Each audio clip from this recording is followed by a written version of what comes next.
Olinga, good to have you with us. Thanks for joining us. It's a pleasure. Now, what's on your wish list for today? What do you hope is going to happen and people are going to take away with them? Well, the last time I spoke at Procurious was in Zurich, and what struck me that this matter how controversial I was, actually no one picked up the baton at the end and said, let's try and change the world through procurement. So this time, I'm going to take it even further and see if I can inspire people to actually use their status in procurement for world change.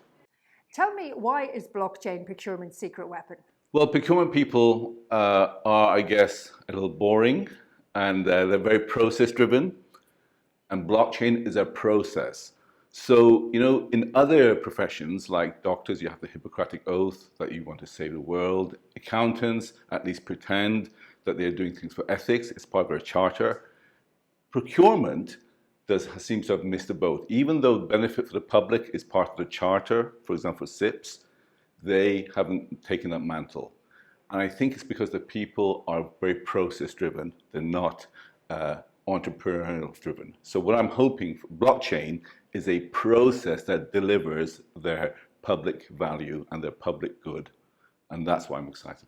The procurement world was shocked last year in Zurich when you said that the procurement industry was viewed with the same level of excitement as actuaries and accountants. Do you still feel the same way? Actually, I was wrong and I lied, because accountants sit on boards, and accountants are chief executives, and accountants are chairmen of listed companies.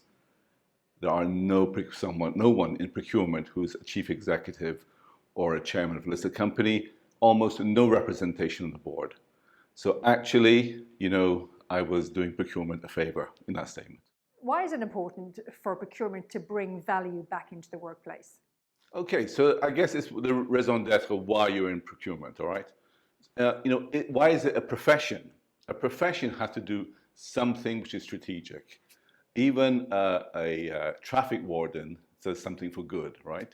So I think value is what we're all trying to achieve in our different professions, in our different careers. And value is a benefit and an asset that you can transact with like any other asset. And I believe procurement has the greatest opportunity of all professions to deliver value to society. And blockchain is one major way I think you can do it. Now, you've said many times that you're besotted with blockchain. Tell me why that is. Well, I'm an old guy, and 59 now nearly, and I guess, I've seen systems that don't work. We're looking at Brexit at the moment. That hasn't kind of worked. Capitalism hasn't kind of worked. We're looking for new instruments to change the society which we live in. Blockchain is one that's found momentum. It's in fourth industrial revolution, and I am grasping onto it, as are, interestingly, the younger people below 30.